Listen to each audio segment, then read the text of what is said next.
Hey, what up, everybody? Stevie Breech coming to you. I went and I made a Wrestlemania 28 sort of dream card, the matches that I think is going to happen. I just sort of wrote down the roster of everybody that's on the roster and just sort of plugged them in the matches that I think that's going to happen. Just because a lot of matches I think that are already all fallen into place. Like everybody knows, the main event's going to be The Rock against John Cena. That's going to be a dream match in my sort of pay-per-view card that I built. I sort of made it not for the title for the one reason I don't think it really needs it. This match is going to be the main event, title or no title, and to me, it has a whole lot more suspense. I think if you go into this match being a championship match, I think there's no way in the world The Rock's walking out with the championship.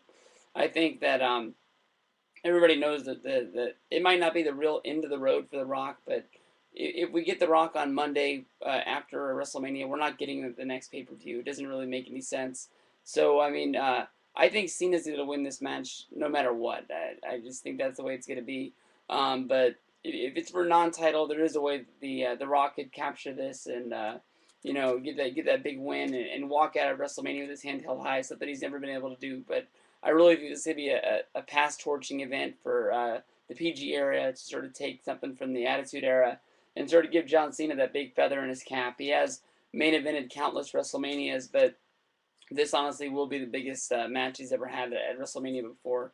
Another dream match that's coming together on Twitter. I don't even really know how this feud got started, but the best thing is they sort of kayfabe the fans by then not giving each other nice, good, casual conversation responses. It's always sort of jabs back and forth, and I don't even know what really started this feud, but CM Punk against Stone Cold Steve Austin. I think that's a dream match that everybody would like to see when Punk did his sort of sit down interview before Money in the Bank. Everybody sort of looked at that as a way to call him the Stone Cold Steve Austin of today, the voice of the 10 percenters, just saying what's not on the cue card, what the writer doesn't give him, just saying what needs to be said, and just that's exactly what Stone Cold did back in his day, and that's a dream match. I think everybody would want to see, have Stone Cold come back in the ring for one more competitive match, and have it be real, I guess you can say. I mean, Stone Cold's gotten in the ring and delivered some stunners here and there before, but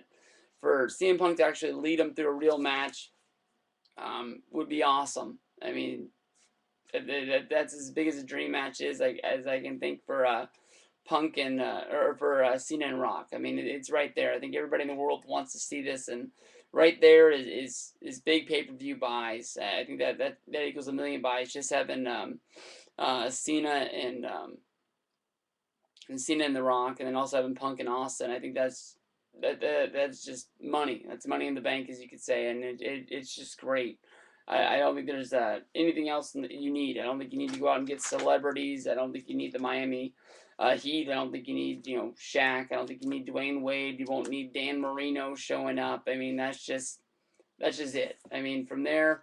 You also got the Undertaker streak. I wanted to put Undertaker against Triple H. I didn't really want to make it the third time that these guys fought, but I ended up replacing him with somebody that he's going to fight for his third time anyways. I picked Kane. For the one reason I think this storyline needs to come to an end. I think that putting these guys up against each other is a great way to wrap this up against these guys. And you could bring Paul Bear back into the mix. The last time these guys fought, it was 3 matches over the World Heavyweight Championship. And we saw Kane bury Undertaker. We somehow, miraculously got out of that grave, came back and fought Triple H, then disappeared again. And They sort of set up for a Triple H rematch that never really happened. With it, that was supposed to happen at SummerSlam, or that was paving the way till this year's WrestleMania. But you know, Kane's had some great matches along the way, and I think this would be a great way to cap off Kane's career as well as Undertaker's career. I think the 20-0 is going to be the last for the Taker. He's going to ride off into the sunset and have this storyline that was just great at the beginning, and it sort of weaved its way around and sort of twisted and turned to where nobody really can understand it. But at least to give this storyline a real ending between Kane and the Undertaker, that would be great. Picked Daniel Bryan to cash in the Money in the Bank briefcase. He said he would at WrestleMania. Only person on SmackDown I think he could fight is Randy Orton. I thought that would build for a good wrestling match. It would bring some legitimacy to Daniel Bryan as a real wrestler's wrestler to cash in on the world's greatest stage, and I think that would be a great match that both of them have. Right here, I have Sin Cara winning the Royal Rumble, and I have him cashing in against Alberto Del Rio on the Raw brand. I think that's a great match. I mean, a lot of people have said that this was going to be the year that Sin Cara and Rey Mysterio were going to have their match, and they were going to try to have the world's greatest record for the most mass in the crowd, beating the California Anaheim Angels of Los Angeles record that they set last year. But I think this is the best way to cap off on the Mexican market. I think to get those pay-per-view buys down there, and just get those people riled up that have two, great Mexican wrestlers, battling over the Raw title. Would just be awesome, and I think it would be a great match. I think the two biggest signings out of Mexico ever, and just putting them on the world's greatest stage, it's just awesome. You got Mystico, would be coming back as Sin Cara, of course. I think he'll be back sooner than later. Actually, think that he'll be back before the Mexico show, and he will learn his place in the Raw locker room and SmackDown locker room, and eat some crow and just work his way back in the WWE. And I think that they really want to push this Sin Cara character, and I think this is the biggest way to push him. Also have from there Divas match. Really who cares? But the most protected, I guess you can say, Divas feud that is out there is Kelly Kelly against Eve. You can see that Eve is looked at as sort of like the best women's wrestler, I guess you could say, out there for the faces.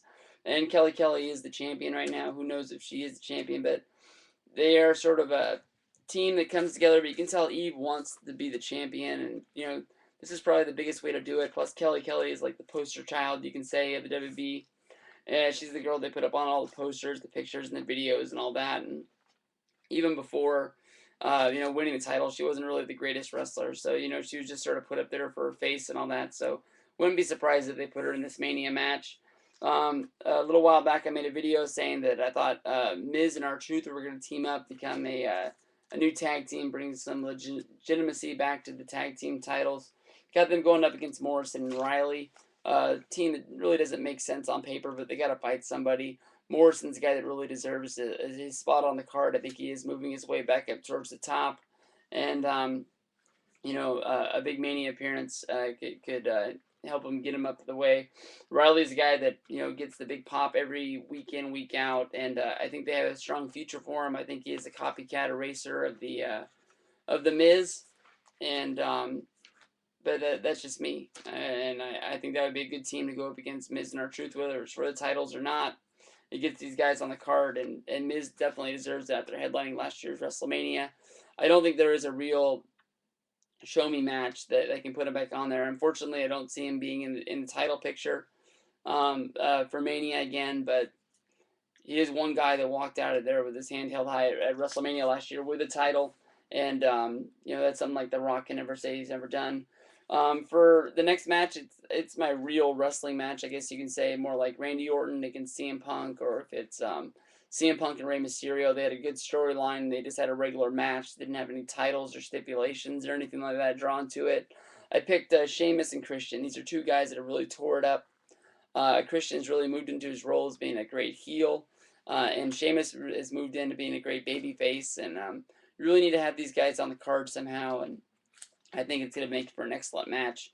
When I made my roster of guys, I put the guys from the last two WrestleManias, and I added Sin Cara to it. Sin Cara is probably the one guy that has been added on over the years that really matters, that is going to have a WrestleMania match. But the name of guys that I couldn't use: Mysterio because of his injury, Bret Hart, Vince McMahon, Chris Jericho, Edge, Batista, Shawn Michaels, Jerry Lawler is a legend, and then Michael Cole, the announcer. That's a pretty big list of names just in the last 2 years that WWE has lost, that they're not able to use anymore.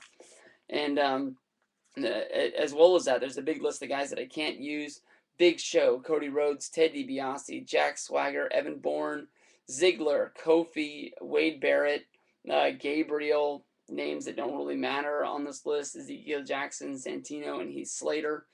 I don't know if they're going to bring back Money in the Bank. I really don't think they will. But you never know. You got to find a spot. I left one match for them. I thank you for watching it. Hopefully, you guys don't pick my card apart too much, but send me your video responses, and we'll get together. We'll sit down and we'll build a better card if we can.